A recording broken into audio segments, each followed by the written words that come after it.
Bismillah, walhamdulillah, Allahumma salli ala Muhammadin wa ali Muhammad. Bienvenue à vous, très chers frères et sœurs. J'espère que vous allez tous bien, Inch'Allah. Qu'Allah vous préserve ainsi que vos proches. Alors, après une courte période d'absence, nous revenons, bi'idhnillahi ta'ala, avec plusieurs sujets que nous aurons à aborder, ou alors plusieurs études. Je pense que le thème est mieux, parce que c'est en fait des sujets que l'on va étudier sur plusieurs semaines, voire même plusieurs mois. Nous demandons à Allah subhanahu wa ta'ala de nous accorder, insha'Allah ta'ala, le tawfiq de mener jusqu'à son thème ces différentes études-là, insha'Allah ta'ala. Parce qu'on a eu par le passé à commencer ces études-là, mais on n'a jamais véritablement acheminé ces études-là jusqu'à leur thème. Nous espérons, bi'idhnillahi ta'ala, que cette fois-ci, il n'y aura aucun empêchement, insha'Allah ta'ala, à ce que nous menions à bien cette étude-là.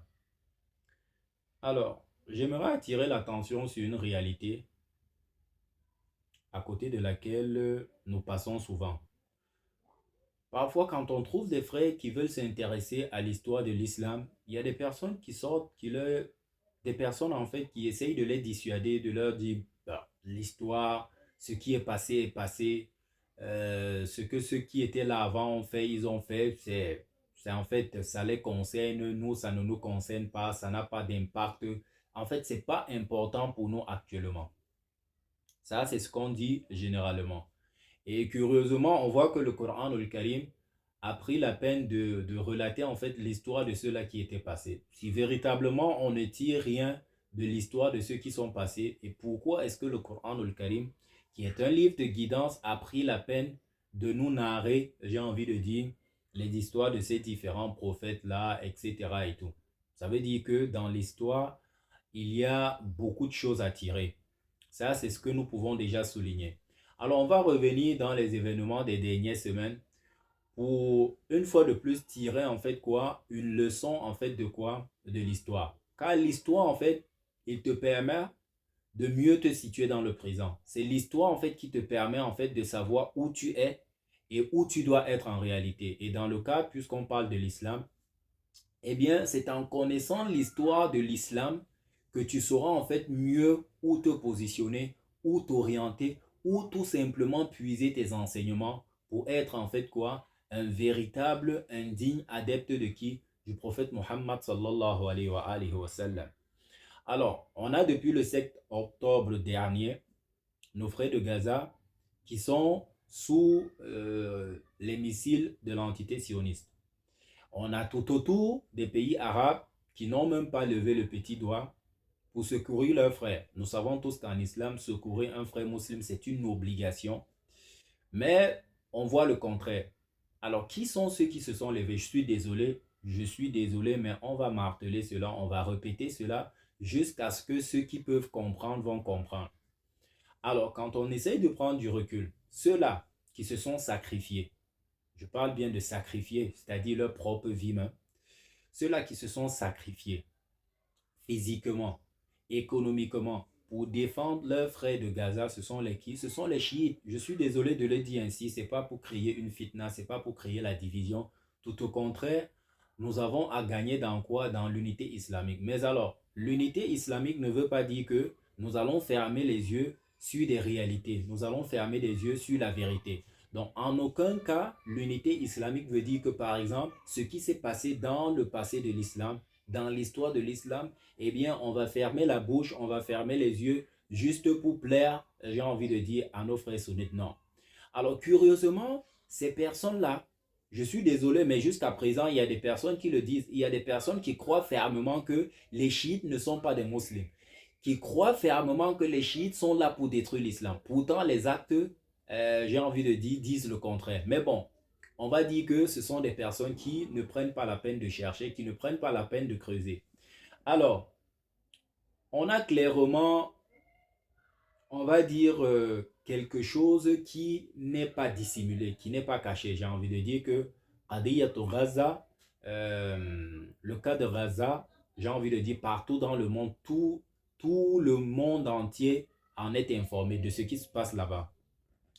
Alors, et on connaît aussi la réaction de quoi des pays arabes tout autour. Je me pose la question, j'ai déjà la réponse, mais je me pose la question et j'aimerais que vous vous posiez cette question-là. Des chiites et des sunnites, lequel des deux groupes a eu une réaction islamique selon les enseignements de notre noble messager sallallahu alayhi wa sallam? Est-ce le côté sunnite ou le côté chiite? Vous avez déjà la réponse. Alors après cela, je vous poserai la question de savoir, est-ce que vous pensez que cela est le fruit du hasard? C'est-à-dire que, est-ce que vous pensez que la réaction des chiites, j'ai envie de dire l'implication des chiites, je vais le dire comme ça, pour que ce soit, pour que ça sonne, pour que ça résonne, pour que peut-être ça réveille certaines personnes. En tout cas, il y a des personnes qui, malgré ces efforts-là, eh bien, ils ont toujours trouvé, j'ai envie de dire, une phrase selon laquelle, eh bien, les chiites font ça pour des intérêts politiques, etc. et tout. On abordera ces sujets-là bien après. Alors, est-ce que vous vous dites que cela est le fruit d'un simple hasard? Pourquoi est-ce que quand il s'agit toujours de rehausser, j'ai envie de dire, le drapeau de l'islam, l'honneur de l'islam, eh bien, curieusement, on ne retrouve pas nos frères sunnites, mais on retrouve en fait les chiites qui sont soi-disant, j'ai envie de dire quoi, des non-musulmans, qui sont soi-disant une branche du christianisme, du judaïsme, etc. et tout. Curieusement. Alors, est-ce que vous vous dites que cela est le fruit en fait du hasard? Eh bien non, cela n'est en aucun cas le fruit du hasard. C'est tout simplement parce que quand on rentre dans l'histoire, on se rend compte que eh bien, les chiites puisent leurs enseignements, puisent leur islam de quoi? De la source authentique que le noble messager sallallahu alayhi wa sallam a laissé. Inni tariku fikum thaqalain ma in tamathaktum bihi lan tadillu ba'di abada. Kitab Allah wa itrati ahl bayti. On le dit, on le dira toujours, le noble messager sallallahu alayhi wa sallam, qui est en fait ce pont-là, qui est en fait ce lien-là entre le Seigneur de l'univers et nous, eh bien, qui est la source des enseignements authentiques de l'islam, eh bien, nous a laissé une source authentique pour y puiser nos enseignements. Malheureusement, d'autres musulmans ont jugé bon de quoi? D'aller dans une autre source. Et ça a donné quoi? Les sunnites, le sunnisme.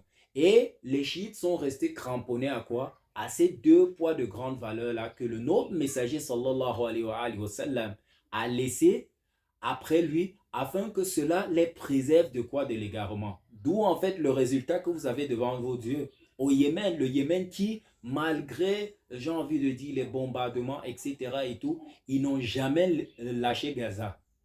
Donc, pourquoi? C'est-à-dire, cette foi inébranlable là, ça leur vient d'où? Je ne parle pas du Hizb au Liban, etc. et tout, qui ont en commun, j'ai envie de dire, cette foi inébranlable là, c'est-à-dire cette bravoure là, ce courage là, qui devant n'importe quelle puissance, quand il s'agit de s'acquitter de ses obligations religieuses, eh bien, ils sont toujours présents. Qu'est-ce qui leur procure cela? Eh bien, ce sont les enseignements authentiques de l'islam. Alors, comment le savoir? On doit toujours entrer dans l'histoire. Comment, en fait, on doit le comprendre? C'est quand on va rentrer, j'ai envie de dire, dans l'histoire.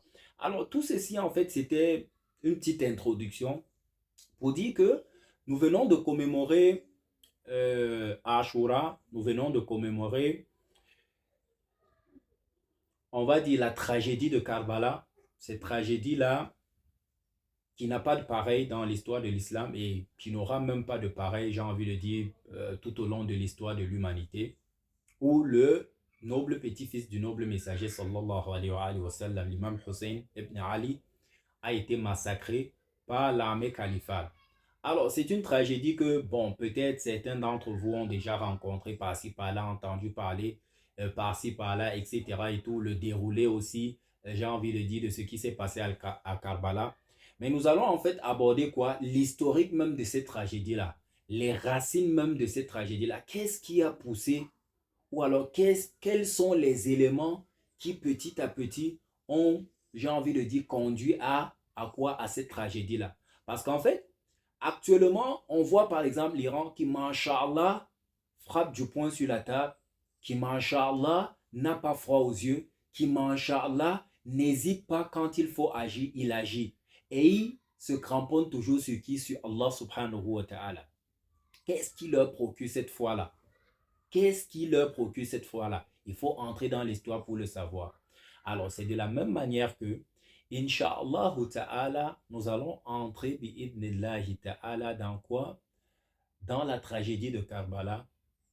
Dans cette tragédie-là qui, en réalité, a été la source d'une grande victoire dont les fruits continuent, j'ai envie de dire, dont on continue toujours à profiter de ces fruits jusqu'à présent et jusqu'à la fin du monde. Parce que quand on voit la révolution iranienne, elle est puisée, j'ai envie de dire, dans quoi? Dans la tragédie de Karbala. Donc on va essayer d'entrer, Inch'Allah ta'ala, dans l'étude de cette tragédie-là, dans les éléments qui ont contribué à cela, les éléments lointains, bi'idhnillah, et on pourra en fait voir la tragédie sous un tout autre angle, bi'idhnillah ta'ala. Alors nous allons intituler en fait cette étude-là avec la caravane de l'imam Hussein alayhi afdalus salat wa salam.